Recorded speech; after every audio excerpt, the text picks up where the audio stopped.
Muy buenas tardes, queridos auditores. Una vez más, un día domingo en su programa Más Sociedad, porque cuando las cosas se ponen feas, alguien te tiene que decir la verdad. Y me acompaña Catherine Montalegre y tenemos un invitado de lujo porque nuestro panelista estrella sureño Eduardo Cretón está en Galvarino en este momento, creo, así que no nos puede acompañar, pero tenemos un tremendo invitado, de hecho un invitado con el cual yo trabajé en algún momento, Jorge Ramírez, cientista político, académico, investigador del Programa Político y Sociedad Civil de Libertad y Desarrollo. Entiendo que también tiene una consultora, Jorge Ramírez, para hablar de sistema político, pero primera vez que me pasa que el invitado llegó con regalo. ¿Ah? Llegó con regalo. Para quienes nos están escuchando y no nos están viendo en este momento, es el libro Reprobado, una década perdida de educación. Y Jorge nos va a contar un poquitito sobre este libro y agradecerte obviamente por el regalo, porque la verdad es que nunca nos había pasado que el invitado llegara con regalo, así que... Yo pensé que iba a decir un dato para los otros invitados, para que traigan más regalos. Ah, bueno, sí, un dato, o sea, es lo que estoy haciendo, pero de manera más elegante. Claro. Bueno, estamos adelantando la Navidad. No. Mira, la verdad es que este es un libro muy interesante que acabamos de editar en Libertad de Desarrollo. De hecho, es la editorial de Libertad de Desarrollo la que lo publica. María Barzola, que es una economista joven, especialista en educación, tú también trabajaste con ella, ha trabajado mucho también como asesora parlamentaria en estos temas. Compiló una serie de artículos académicos elaborados por gente especialista en el área educacional. Por ejemplo, escribe Carlos Williamson, el exministro Raúl Figueroa, el prólogo lo hace Harald Beyer, escribe Ignacio Larrazábal, gente de bastante prestigio, y lo virtuoso del ejercicio es que cada uno selecciona una reforma que se han implementado durante los últimos 10 años en nuestro sistema educacional, elaborando un análisis y un diagnóstico, pero sobre la base de la evidencia, ¿ya? De datos, y en ese sentido es un ejercicio bastante inédito y que implica un aporte súper importante y sustantivo para el debate de las políticas públicas. En general, como síntesis, el diagnóstico no es bueno, por eso también el título, Reprobado, porque lo que experimentamos en educación en la última década es, en último término, una sobrecarga que estresó nuestro sistema educacional, que rigidizó mucho la estructura de los colegios, que puso el énfasis en debates más bien ideológicos, y donde las cuestiones que pasan dentro de la sala de clases, el énfasis a los aprendizajes, quedó absolutamente relegado. Y por eso todas estas reformas, por ejemplo, la reforma de la ley de inclusión, que proponía al final lucro a la selección, y el fin del copago, no ha redundado, no se ha traducido en una mejora objetiva en términos de lo que está pasando dentro de las aulas.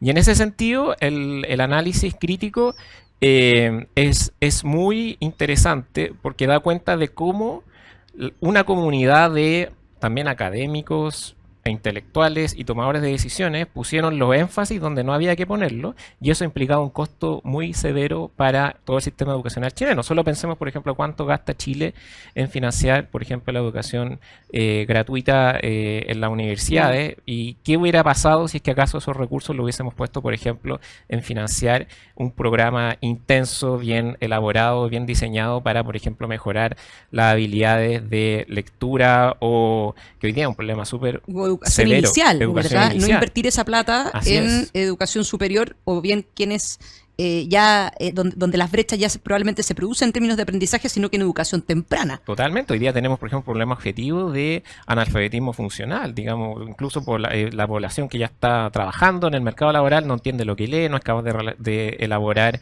operaciones matemáticas elementales. Entonces resulta que las prioridades están mal puestas porque hubo un énfasis excesivamente ideológico y que desatendió lo que pasa dentro de las aulas de clase y no puso el foco en los aprendizajes. Así que una muy buena lectura, y bueno, ojalá sea un aporte y se abra este debate para ver cómo también seguimos.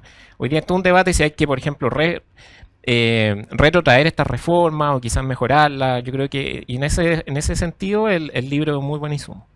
No, yo te agradezco por el regalo, y gracias también María Paz, que probablemente no está escuchando este día domingo. Muchas gracias por el regalo que sin duda que va a ser muy interesante. Este tema de educación también lo hemos conversado acá, y la verdad, Jorge, es que de hecho, para introducir el tema de que vamos a conversar, que tiene que ver con la reforma al sistema político que se está discutiendo, fíjate que a propósito de la reforma educacional, Y a propósito también, por ejemplo, de otras políticas que se están tomando hoy día, por ejemplo, el Ministerio de Seguridad, etcétera, resulta que cuando se toman este tipo de decisiones, nadie se hace responsable. O sea, se toman decisiones que tienen consecuencias que son malas consecuencias, pero finalmente el tomador de decisión no se hace responsable de las consecuencias de las decisiones que toman. Entonces, hace 10 años atrás se advirtió que estas reformas educacionales iban a generar malos resultados, que iban a terminar siendo contraproducentes para la educación particular subvencionada, para la educación pública, y hoy día, 10 años después, quienes advertimos eso, teníamos razón, pero nadie se hace responsable. Sí, es muy interesante tu reflexión porque vinculando los temas, todo esto tiene un origen común, ¿ya? Y de hecho los tiempos calzan casi perfecto. Se cumplen 10 años desde que se aprobaron estas reformas educacionales y de hecho a fines de enero del 2025, que es el año que ya estamos próximos a entrar, se cumplen 10 años de la reforma electoral de la presidenta Bachelet, ¿ya? Entonces, recordemos que ese gobierno se caracterizó por 3 grandes reformas. Digamos, una reforma tributaria, que también marcó el país. El país nunca volvió a crecer al ritmo de lo que venía creciendo ex post reforma tributaria de Bachelet, reforma educacional, que ya lo comentamos latamente al inicio, y la reforma electoral que produjo, digamos, todo lo contrario a lo que se propuso el espíritu de esa norma. Y en esto me gustaría hacer un ejercicio como de arqueología legislativa, ya que ahora está de moda la arqueología tuitera. Hagamos un poquito de arqueología legislativa. Entonces tenemos que remontarnos, como les decía, a la época de la retroexcavadora. ¿Ya? Recordemos que el segundo gobierno de Michelle Bachelet tuvo mayoría parlamentaria durante un periodo de esa administración y se definió que ellos iban a impulsar reformas a todo evento donde se acuñó esta figura, esta metáfora de bien desafortunada del senador Quintana de la retroexcavadora. ¿Ya? Y tú te acordarás porque en esa época que trabajábamos juntos, básicamente ellos se propusieron pasar máquina en el Congreso. ¿Ya? Claro, no era solamente aplanar, sino que meterle una retroexcavadora, todavía me acuerdo de la... Exacto, era como socavar los fundamentos, los cimientos de la estructura económica, política e institucional del país, a efectos de alcanzar su plan de gobierno. Entonces, uno de los componentes de esa, o de las expresiones de la retroexcavadora fue la reforma electoral, que fue liderada por el ministro del Interior, Rodrigo Peñailillo, ¿ya? ¿Qué es lo que pasó?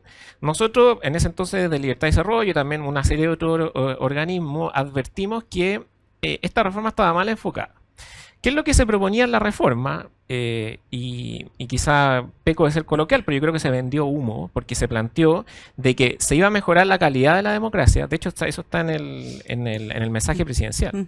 Lo pueden buscar los auditores. Se prometió que iba a mejorar la representatividad. Se dijo que no se iba a producir fragmentación, ¿ya? Entonces hagamos una evaluación ya después de 10 años. ¿Mejoró la calidad de la política? ¿Mejoró la calidad del trabajo legislativo? No, más bien todo lo contrario. ¿Mejoró la representatividad? Es decir, hoy día los electores son capaces de distinguir de mejor manera quién es su diputado, en la contabilidad y la rendición de cuentas, la proximidad entre el Congreso y los electores. No, de hecho cuando uno mira en todas las encuestas, el nivel de confianza, de credibilidad o legitimidad del Congreso Nacional sigue estancado y estancado en torno al margen de error de cualquier encuesta. O sea, hoy día el Congreso tiene una credibilidad en torno al 3%, o sea, eso podría ser perfectamente cero. Y no hubo ninguna mejora después de la entrada en vigencia de este nuevo sistema electoral, más bien lo contrario, ha ido empeorando, se ha ido deteriorando el nivel de cercanía y de confianza de los ciudadanos para con la institucionalidad. Y hay un alejamiento brutal. Totalmente. Porque... para quienes nos están escuchando, bueno, podemos conversar también de eso, de cómo fue el cambio, pero como los distritos, es decir, el pedazo territorial es tan grande y son tantos los que se eligen, por ejemplo, el distrito 8, que es Pudahuel, Maipú, Cerrillo, es 1,5 millones de personas. Vaya a preguntarle al ciudadano de Maipú si se acuerda de 2. Sí, de los 8, claro. O sea, uno que está sobreinformado, yo no sé cuáles son los 8. Totalmente. Entonces, ese alejamiento... se marca también, sí, ¿no? Produjo un distanciamiento de la política que no es sano. Y en último término también, esto es súper técnico, pero en ciencia política lo más parecido a la ley de la gravedad es el hecho de que cuando tú tienes un sistema que es proporcional, digamos que coexiste o convive con un sistema presidencialista, se produce una falla, ¿ya? Porque el presidencialismo exige que existan... digamos, coaliciones para que este funcione y tengan niveles mínimos de gobernabilidad, que era un poco lo que pasó en Chile a partir del año 90. a la fecha, o sea, hasta el 2015, que precisamente cuando se cambia el sistema, con el famoso sistema binominal. Que en eso la izquierda fue muy hábil porque logró instalar un diagnóstico excesivamente crítico respecto al sistema binominal, donde se le adjudicaron, eran como que todos los males del país eran culpa del binominal. Sí, ¿cierto? pero era una mala palabra. Era una mala era como palabra. lucro, Claro. era como el mercado de la educación. O sea, hay malas Totalmente. palabras y una mala palabra al Era el binominal. binominal, tiene una Sí. carga muy negativa. Cuando el sistema binominal era un sistema electoral, de hecho de carácter proporcional, era así el menos proporcional dentro de la familia de los sistemas proporcionales, donde se elegían 2 diputados en 60 distritos. ¿Ya? Hoy día tenemos 28, por eso tenemos menos Claro, tenemos distritos 28, y son más... Claro, 28 distritos, 155 diputados hoy 155 día. diputados. Y Antes eran 60 y 60 120 diputados. y 120. Entonces, Entonces eso fue el cambio. Y lo que pasa es que por una cuestión estrictamente matemática, cuando tú eliges 2, el umbral de acceso al escaño es más alto. Es decir, en un sistema binominal tú necesitabas en torno al 30% para asegurar el acceso al escaño. Hoy día, con este nuevo sistema, incluso por bajo del 10% tú ya te aseguras un puesto en el Congreso, lo cual ha redundado en que el Congreso se ha fragmentado, se ha balcanizado. Tú tienes una serie de partidos, pymes políticas, donde los costos de transacción para alcanzar acuerdos son infinitamente altos y por lo tanto eso ha redundado en la gobernabilidad. Ningún gobierno ha sido capaz de implementar de manera fidedigna su programa de gobierno porque no tienen mayoría legislativa. Y pasamos de un promedio desde el año 90 al 2015 de 7 partidos políticos a tener en la actualidad más de 20 partidos políticos en la Cámara de Diputados, lo cual obviamente es algo bastante inédito porque ninguna democracia consolidada en el mundo tiene más de 20 partidos políticos. Entonces esto Claro. evidentemente que hay que cambiarlo, pero tampoco puede salir gratis, como tú decías, en el sentido de como que aquí no se hizo nada, nadie se hace responsable porque esto se advirtió. Y, digamos, un grupo de actores políticos con la comparecencia también de algunos sectores. De algunos académicos que miraban esta cuestión desde un punto de vista teórico, bien alejadito de la realidad. Totalmente, y algunos intereses espurios también, porque digamos, esta reforma se aprobó con algunos votos de derecha, entre comillas, que fueron este partido Amplitud, que después se disolvió, dejó de sí. existir. Ellos finalmente fueron la fuerza pivotal que permitió que con votos de esta agrupación finalmente se aprobara esta reforma que ha sido muy dañina para el país. Sí, yo en eso, Jorge, bueno, yo sé que las personas nos están escuchando en la casa y quizás algunos incluso se preguntan, bueno, no logro entender todos los elementos de este esquema, ¿cierto? Y especialmente porque pareciera que el sistema electoral en Chile cada día es más confuso e incluso las reformas o las propuestas o cambios que se han querido instaurar, digamos, en el régimen político, pareciera que incluso algunos académicos señalan podrían confundir o complejizar aún más el sistema con las reformas que hoy día se están planteando. Bueno, pero un poco para que quienes nos escuchan contemplen un poco del diagnóstico o del contexto en el que estamos, porque tú lo has explicado muy bien. O sea, hoy día tenemos un Congreso, ¿cierto? Un Parlamento que está total y absolutamente dividido, ¿cierto? Fragmentado, atomizado, en donde cuesta mucho, ¿cierto?, llegar a acuerdos, donde las personas hoy día dicen, oye, pero ¿cómo puede ser que estemos 10 años, 15 años discutiendo sobre reforma de pensiones, sobre cambios en las demandas sociales que efectivamente hoy día son probablemente de las cosas que más le importan a la ciudadanía? En materia de seguridad, que bien lo veíamos con el Ministerio de Seguridad, que muchos dijeron, bueno, pero parece que esto no viene a solucionar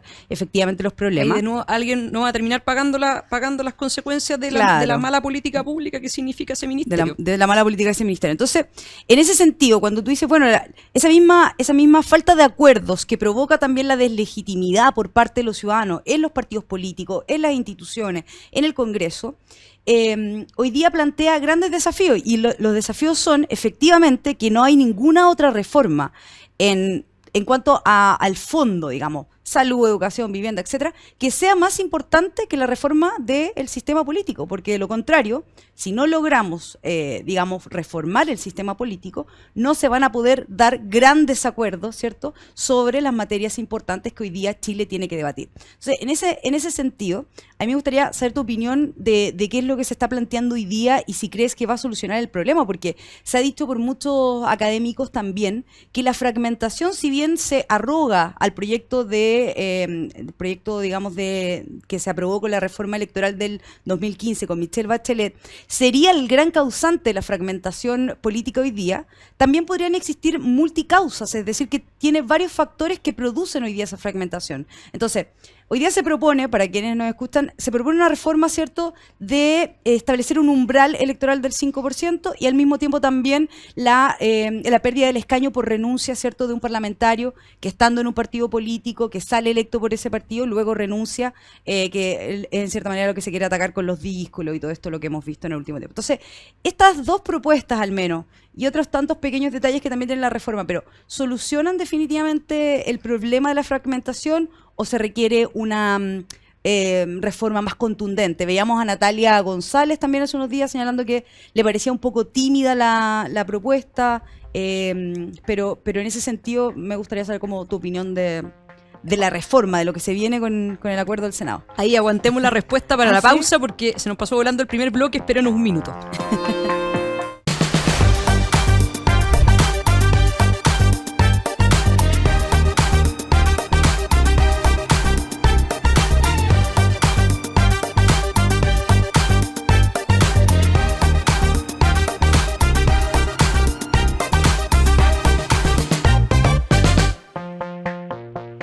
Y estamos de vuelta con su programa de día domingo, Más Sociedad. Y antes de seguir la conversa, porque la Cata introdujo ahí una pregunta a nuestro invitado Jorge Ramírez, cientista político, académico de Libertad y Desarrollo, investigador de Libertad y Desarrollo, tenemos que agradecer a quien hace posible nuestro programa. Llega a Chile Prudential AGF, en alianza con AFP Habitat, para que ahora tengas más alternativas de ahorro voluntario para tu pensión con Prudential AGF. Conoce más de esta alianza en prudentialagf.cl. Y bueno, y la Cata había introducido, ¿verdad? Además de que hablaba un poco del diagnóstico, las distintas alternativas que se están proponiendo. Y hace unos días atrás se dio a conocer un acuerdo transversal de senadores, una reforma constitucional presentada por parlamentarios del Partido Socialista, PPD, la UDI y RN, que establece un umbral del 5% de los votos para que los partidos puedan tener representación en la Cámara de Diputados, además del cese del cargo de los parlamentarios que renuncien a su partido. Y asimismo se prohíbe la formación de listas formadas únicamente por candidatos independientes, entre otras medidas. Esto es un acuerdo bien transversal y por eso también se estima que debiera que debiera aprobarse. ¿A ti qué te parece, Jorge, este acuerdo? Cuéntanos un poco de qué se trata esta reforma constitucional y después abordemos si es que en realidad yo entiendo que es insuficiente, pero si es que efectivamente apunta a gran parte de los defectos que tenemos hoy día en el sistema político y en el sistema electoral. Sí, sin duda. Bueno, como tú bien describes, esto es una forma como se revisita algo que se propuso en el segundo proceso constitucional, ¿ya? Sí. Que fue un consenso más bien transversal de los expertos en términos de abordar este problema que veníamos describiendo en el bloque anterior de la fragmentación, de la falta de gobernabilidad y el deterioro de la calidad de la política. Y en ese contexto yo creo que el espíritu de la norma está bien orientado, ¿ya? Porque en el fondo no es menor que un espectro amplio de parlamentarios que, como tú bien decías, por el lado de la oposición, agrupa la UDI, RN, Bópoli también, y el Partido Socialista y el PPD hayan tomado el toro por la asta y hayan presentado un proyecto. Entonces yo creo que en su espíritu está bien orientado. Ahora, sabemos que en materia electoral y en materia de diseño institucional, el diablo está en los detalles, ¿ya? Entonces por eso me gustaría desmenuzar un poco los componentes de la propuesta. Muchas veces los detalles o las letras chicas son más grandes que el titular, así que por eso también... Sí. Mira, se propone el umbral del 5% como barrera de acceso al Congreso, que es una práctica que muchos países tienen, y democracias consolidadas, el caso típico de Alemania, España también tiene algo, y en ese sentido podría ser razonable. Se propone como una forma complementaria para que también no sea tan como invasivo respecto al electorado, que si un partido, por ejemplo, saca menos del 5%, pero es capaz de escoger a 8 parlamentarios, pueda soslayar la barrera del 5%, ¿ya? Que también es algo que se recoge de la experiencia comparada. Ahora, se propone un régimen de transición para darle viabilidad política, porque aquí lo que hay que entender es que en toda reforma política la principal traba es que se produce lo que en economía política se denomina como el dilema de la incumbencia, y es que son los mismos tomadores de decisión que fueron electos en virtud de un sistema electoral los que tienen que cambiar las reglas. Claro. ¿Ya? Entonces, como que eso puede amenazar su propia proyección política, y por lo tanto hay que también... Estas reglas me van a terminar aplicando a mí, tengo las mismas posibilidades de volver a salir. Exacto, entonces se genera una cuestión como de aversión al riesgo, ¿ya? Que es súper racional también.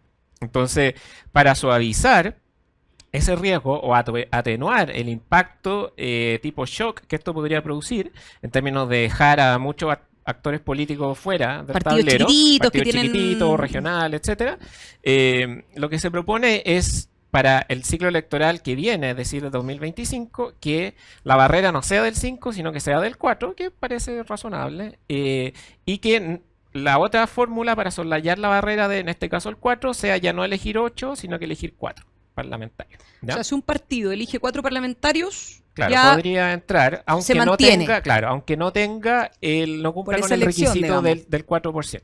¿Ya? Pero se agregó algo a último minuto que a mí no me gusta, ¿ya? Que es lo siguiente.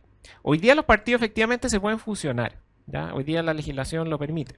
Y de hecho es una práctica bastante recurrente cuando los partidos les va mal. Frente Amplio, ¿verdad? Así es. O sea, todos los partidos estos chiquititos que Convergencia Social, Revolución Democrática, se fusionaron y se convirtieron en lo que... Pero lo que no existe en Chile, y ojo con esto, porque ha pasado colado, es la posibilidad de constituir federaciones de partidos. De hecho, tú eres abogado constitucionalista y me puedes corregir, pero eso no existe en nuestra institucionalidad. No existe. ¿Ya? Es una entelequia. Entonces, lo que propone el proyecto es que los partidos se puedan fusionar o se puedan federar. Por lo tanto, este proyecto tiene que ser sí o sí, si es que se vota como está, acompañado de otro proyecto de ley que cree las federaciones de partidos. Claro. ¿Qué son las federaciones de partidos? ¿Cómo funcionan en el mundo? Es que, por ejemplo, si nosotros tres somos partidos políticos chicos, ¿ya? Cada uno, y prospectamos que difícilmente vamos a acceder al 5%, decimos ya, ¿sabes qué? En torno a un programa común, que puede ser una hoja, qué sé yo, nos vamos a federar. Claro. Entonces, vamos a soslayar la barrera del 5% porque vamos a sumar, digamos, los 2% de la CATE, el 3% tuyo, más el 2% mío, y sumamos más del 5%, y después así accedemos al Congreso. Es una trampa esa cuestión. Exacto. O sea, eso es igual trampa, estamos, digamos. Entonces, ¿cuál es el problema de la federación? Porque la federación otorga beneficios, pero ninguno de los deberes de ser partido político. Ustedes son militantes de partido político. Y un partido político tiene deberes y derechos, como todo militante, y tiene muchas obligaciones. Y por ejemplo. Y además es muy impopular. Y que fue, fue algo. Pero está bien. Entonces, por ejemplo, yo me pregunto, respecto a la lista del pueblo. Porque claro, ¿qué va a pasar, por ejemplo, con todas estas normas de paridad? ¿Cómo se van a aplicar, por ejemplo, en el caso de la federación de partidos? Claro. Entonces ahí se enreda el tema. Solo hay un proyecto de ley.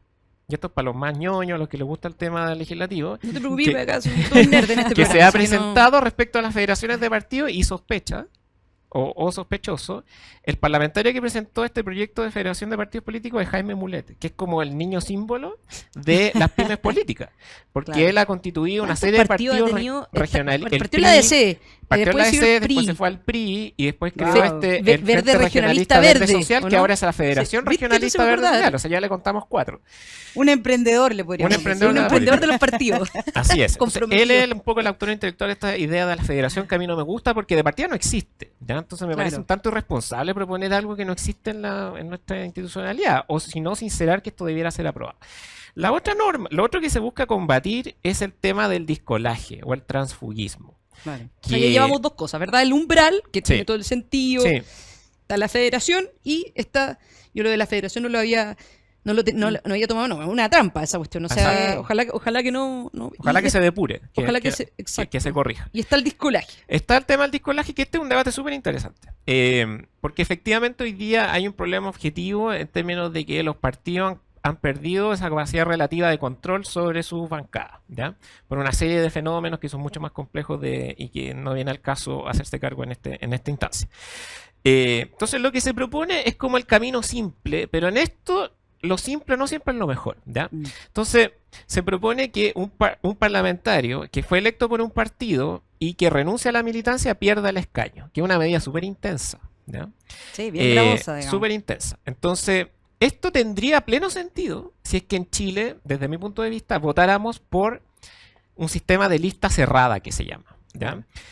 los electores saben que cuando ellos se enfrentan a la papeleta, en ese secreto de la urna, ellos ven nombres. Entonces votan por Constanza Juve, votaron por Cate Montalegre, etcétera. No votan por el partido, ¿ya? En otros países la gente vota por un partido. Por ejemplo, Claro. Uruguay es el caso típico. España, por ejemplo. En España. Entonces tú marcas PP, tú marcas PSOE. Y el candidato, obviamente que importa, pero no es lo relevante, ¿ya? En Claro. cambio, en Chile siempre hemos tenido la tradición de que son personas votando por personas, ¿ya? Entonces, está la pregunta casi filosófica de a quién le pertenecen los votos. Si es que acaso le pertenecen al partido o le pertenecen al candidato que es el que hizo campaña. Como en Chile no tenemos sistema de lista cerrada, a mí me parece que es excesivamente intensa la norma de que una persona, por X motivo, renuncie a la militancia, tenga que perder el escaño, porque finalmente son los electores los quienes se van a quedar huérfanos, ¿cierto? Después está la cuestión de que no todas las renuncias a los partidos son reprochables per se. Claro.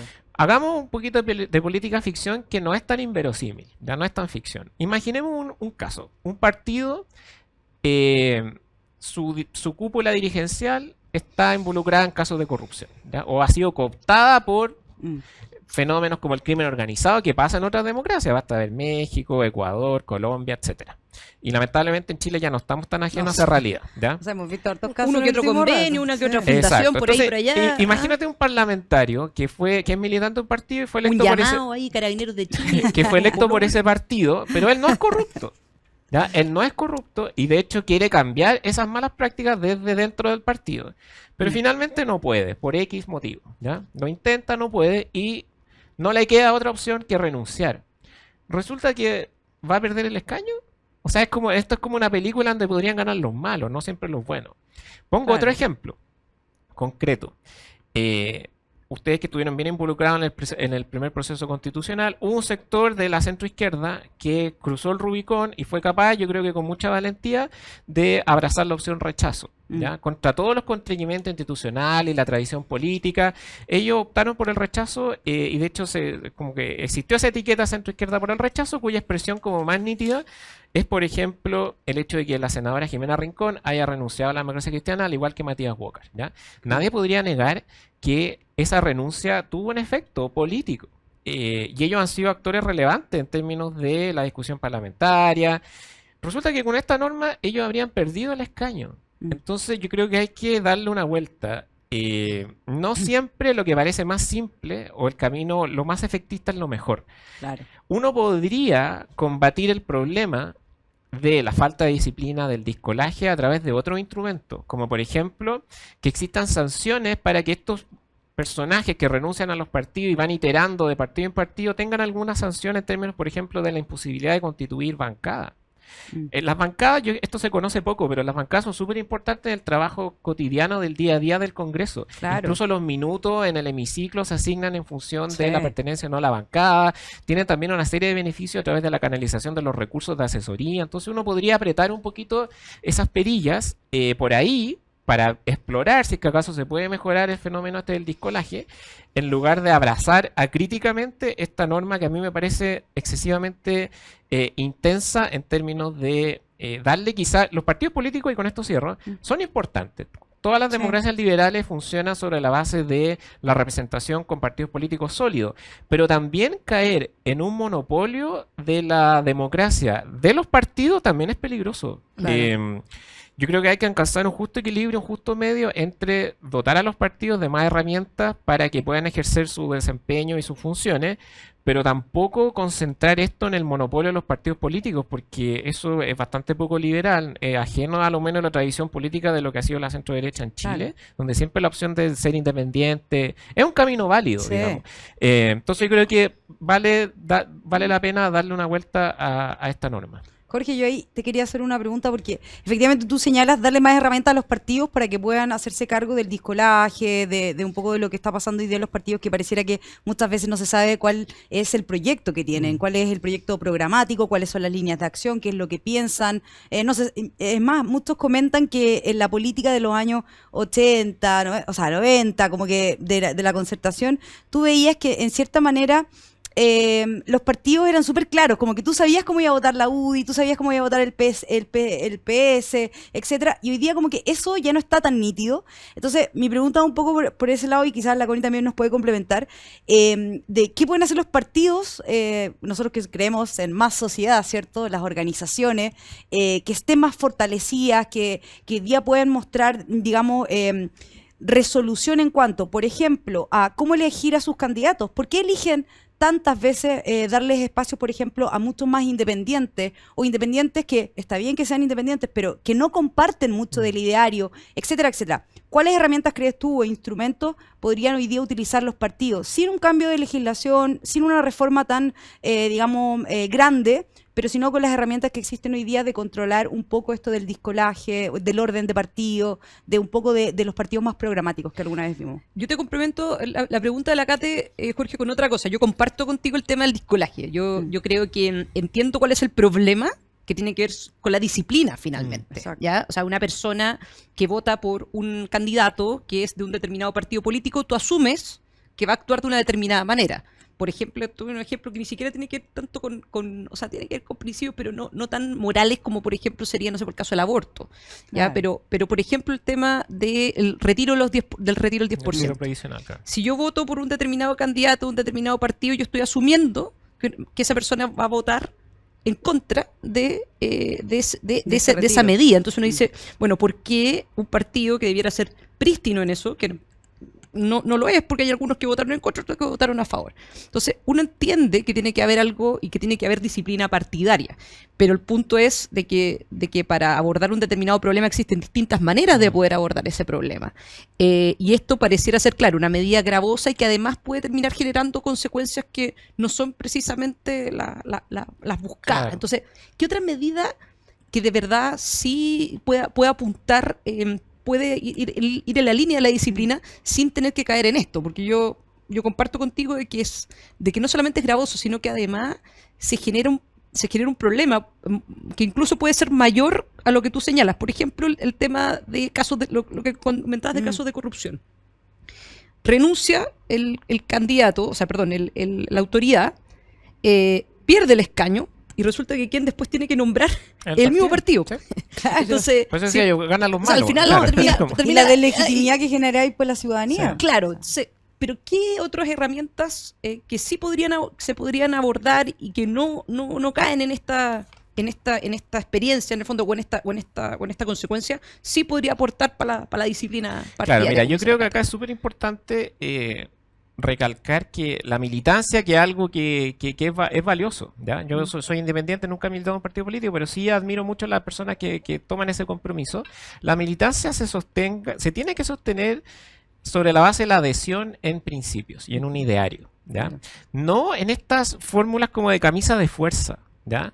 Porque resulta que también eso puede ser contraproducente, porque cuando tú tienes, en el fondo, la dirigencia del partido sabe que controla todos los escaños y por lo tanto, bueno, si yo estoy acá, no puedo disentir. Yo creo mucho en la autorregulación por mi formación profesional, pero yo creo que los partidos tienen que dotarse cada vez más de los mecanismos de solución o resolución de controversia que permitan, por ejemplo, dar cuenta de este tipo de casos, como por ejemplo cuando tú tienes frente a una contingencia, porque alguien podría decir, bueno, la discusión de los retiros previsionales se precipitó de un momento a otro, ¿cierto? En el contexto de la pandemia, etcétera. Entonces la elección, nosotros votamos antes, por lo tanto yo voté por un candidato sin saber cómo iba a comportarse necesariamente respecto de ese tema. Pero ya ex post, cuando tú sabes que los partidos definieron una línea y muchos parlamentarios digamos, no acataron, bueno, que dentro del partido se establezcan las sanciones, ¿ya? Yo creo que eso es mucho más sano, es mucho más virtuoso que establecer reglas generales que en último término pueden transformar que los partidos son vehículos de la política, ¿cierto? Pero no son como un fin en sí mismo, ¿ya? Entonces acá el problema es que se puede producir esta como partidocracia, ¿ya? Que puede precisamente horadar la democracia, sobre todo en un contexto que los partidos están tan debilitados. Por eso yo proponía fórmulas alternativas, como por ejemplo mover algunas perillas en términos de las sanciones en el trabajo parlamentario, como una forma exploratoria y no tan intensa de ponerle un costo. Yo sí creo que hay que ponerle un costo al tema del discolaje. Bueno, en Chile de hecho tenemos una ley antidíscolo. Sí. Yo hice una investigación muy interesante que al final lo único que produjo la ley antidíscolo fue sincerar el discolaje. Claro. ¿Ya? En el fondo, Transparentarlo. tú miras el Es gráfico verdad. desde antes de la aplicación de la ley o de la entrada en vigencia de la ley y después, y el número de renuncias a los partidos, en el Sí, fondo. expliquémosle a la gente, eso sí, ¿qué es la ley incrementó. antidísculo? Porque puede que... de Claro, la repente ley no- antidísculo lo que establece es que si tú quieres competir por un partido que sea distinto al cual tú eres militante, tienes que renunciar con un periodo de tiempo de Es antelación. un año, Un creo, año. ¿no? Un año desde la elección. Así, desde la inscripción de las candidaturas. Así es. Entonces, ¿qué es lo que pasa en la práctica? Es que todos renuncian. Todos Hay como están una, esperando la fecha. hay como una avalancha de renuncia y después Sí. todo se cambia. Entonces, yo creo que ahí también, quizás esa ley se puede mejorar y es una forma indirecta de atacar el problema junto con otros componentes antes de caer en este camino como más efectista en el fondo, la renuncia al escaño. Esto es lo mismo como el debate de la participación de las mujeres en política. Como que hay personas que creen, mira, los cientistas políticos hay muchos que por una cuestión de deformación profesional creen como en la alquimia institucional, creen que porque van a elaborar reglas de diseño se van a cambiar los patrones de conducta, de comportamiento, y ese es un grave error. Es lo que Hayek llamaba la fatal arrogancia de como el planificador central. Así es, Claro. nosotros lo vivimos en el primer Claro, proceso entonces- constituyente. Era una entonces- especie de experimento, ¿no? Claro, Teórico. como de eso no- laboratorio. Entonces, es como, no porque tú pongas, por ejemplo, escaños reservados para mujeres en el Congreso o cuotas, necesariamente eso va a generar un patrón de conducta distinto. Tú tienes que acompañar eso con otro tipo de medidas. Porque de lo contrario es solamente llenar el número. Y todos hacen como que está todo bien, pero sabemos que detrás de eso sigue estando todo mal. Entonces yo Claro. creo que hay que mejor poner incentivos, educar a las personas y generar culturas organizacionales dentro de los partidos que sean más amables y que estimulen, por ejemplo, la participación de la mujer en política, más que solamente llenar un ticket de, bueno, cumplimos el 40% de candidatas, cuando muchas Claro. veces a las candidatas las lleva al sacrificio, no las lleva a los lugares donde pueden Exactamente. competir, etcétera. Entonces, Exactamente. yo sería un poco escéptico con esta tendencia como de la alquimia institucional y creo que esto se juega más en el terreno de los incentivos correctos, más que en el terreno de las grandes transformaciones institucionales que pueden ser efectistas pero no efectivas. Sobre eso y vamos a profundizar un poco más en nuestro tercer bloque. Nos vamos a la última pausa y volvemos.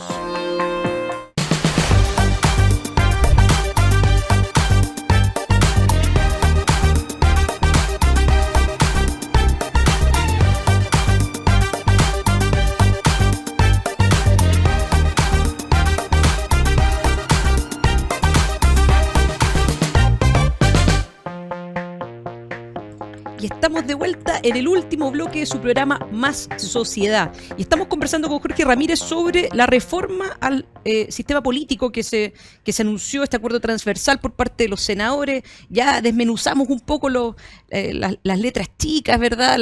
También los elementos que son relevantes.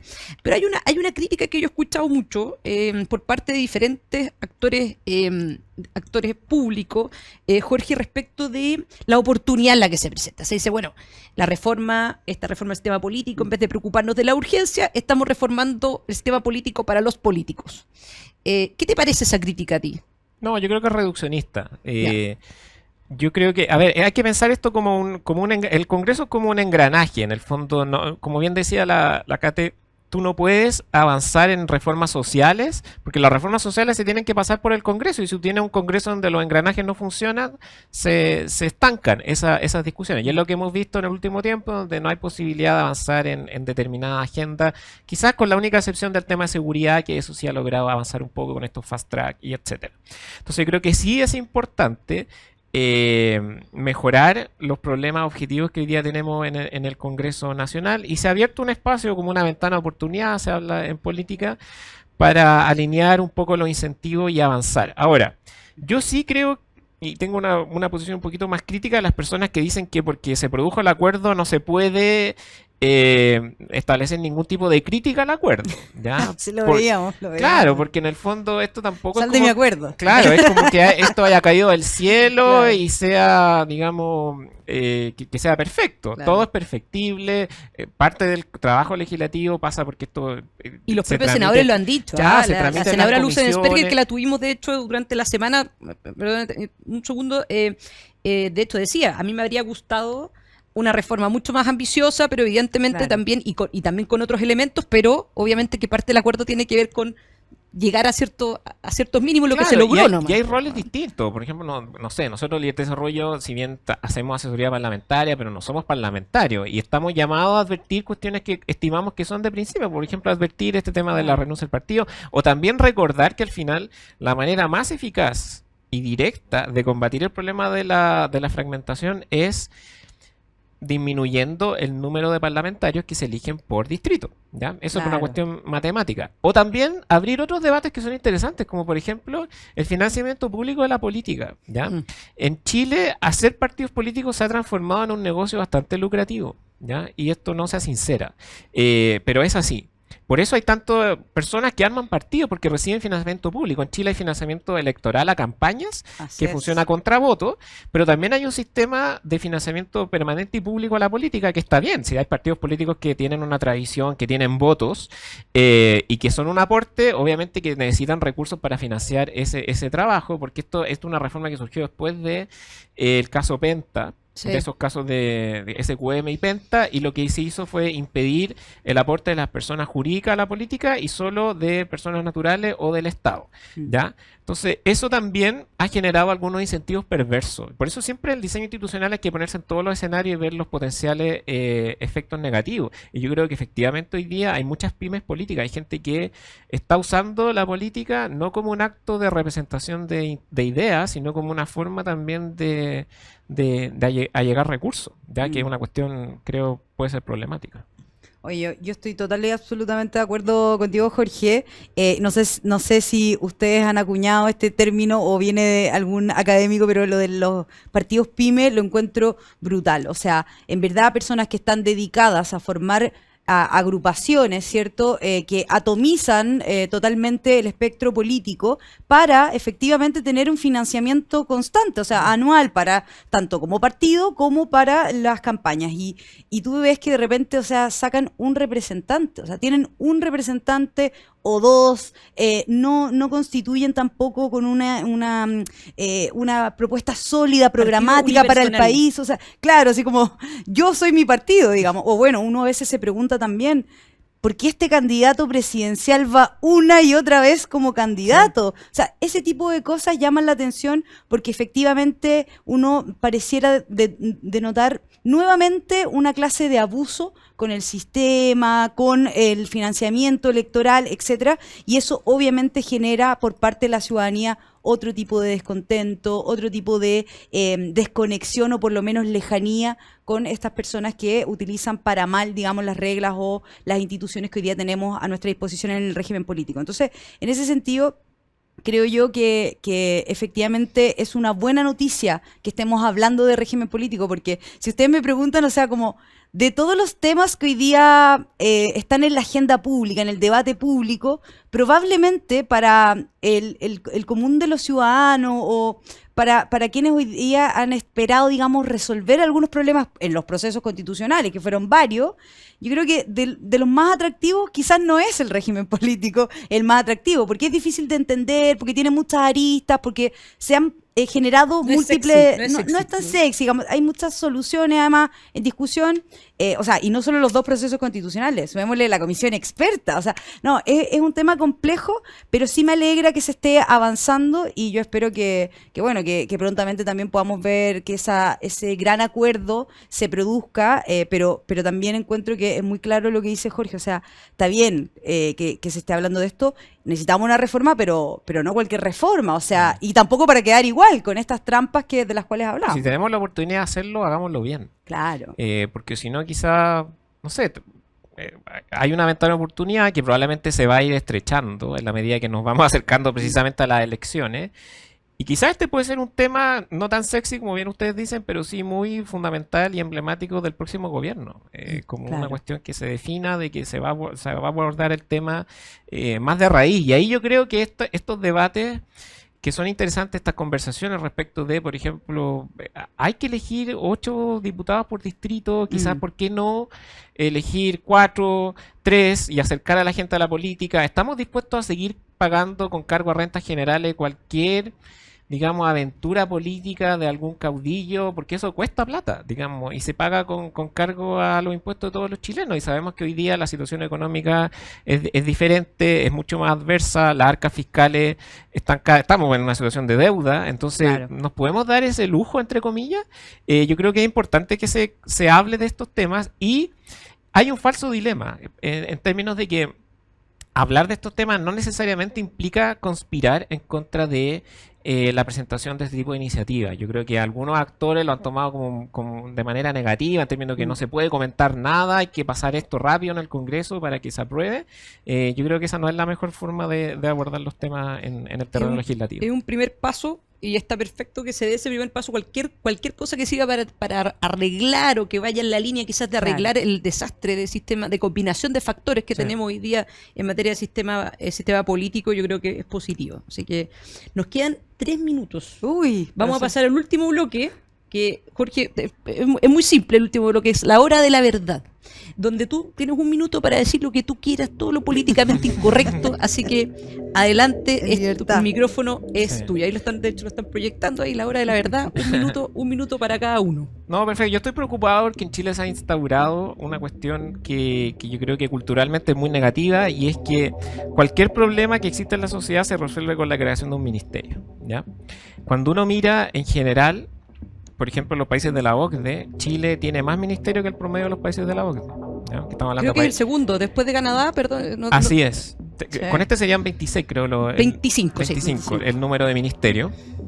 Y se asume como premisa básica de que en el fondo, porque hay un Ministerio de Seguridad, se va a combatir de manera más eficiente o más eficaz, o va a existir mejor coordinación para combatir el tema de la delincuencia, y eso no es necesariamente así. Yo creo que el Ministerio del Interior hoy día tenía todas las facultades para, digamos, combatir el tema de la seguridad. De hecho, creo que podría pasar lo contrario, porque el Ministerio del Interior es primus inter pares, digamos, porque precisamente concentraba la facultad del control del orden público, de la seguridad, y eso le daba, digamos, un rango de diferenciación y de superioridad como jerárquica respecto de los otros ministerios. Hoy día vamos a tener como la facultad de seguridad separada entre distintos actores que se tienen que coordinar, y finalmente yo creo que esto va aumentar la brecha de desconfianza entre los ciudadanos y la política, porque se ha presentado con mucha pirotecnia que ahora va a haber digamos, más herramientas, un ministerio más eficaz para combatir el crimen y la inseguridad, y finalmente lo que vamos a ver, yo creo, lamentablemente, es que vamos a seguir en una tendencia negativa en términos de inseguridad. La lectura va a ser que el ministerio no sirvió de nada y solo sirvió para aumentar el tamaño del Estado, que ha venido creciendo, digamos, sistemáticamente desde un tiempo a la fecha, sin resultado. Entonces yo creo que estos temas no se resuelven con más institucionalidad, sino con más eficiencia. Y creo que estamos en un camino cultural muy, muy negativo en términos de creer que todo se resuelve con un nuevo ministerio. Y otro día decía irónicamente que ahora solo falta que se cree el ministerio de las listas de espera para que el Ministerio de Salud termine con las listas de espera. Entonces, me parece que es un absurdo y un sinsentido. Sí.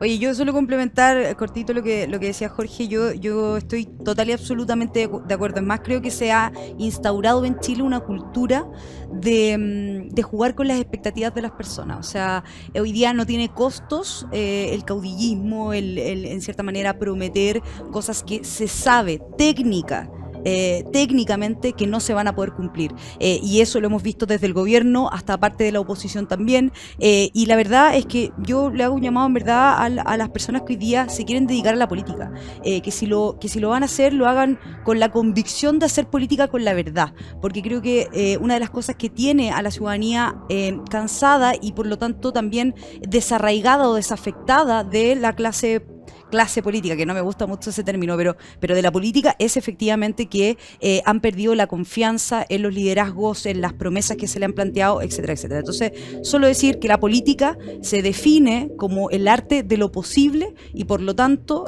tenemos que hacer lo posible para que el régimen político que nos permita llegar a una mejor gobernanza, a mejores acuerdos, esté sana, para que así se pueda llegar finalmente a las soluciones que los ciudadanos están esperando. Y con eso cerramos nuestro programa. Yo quiero agradecer especialmente a Jorge por haber aceptado nuestra invitación, y nos vemos el próximo domingo.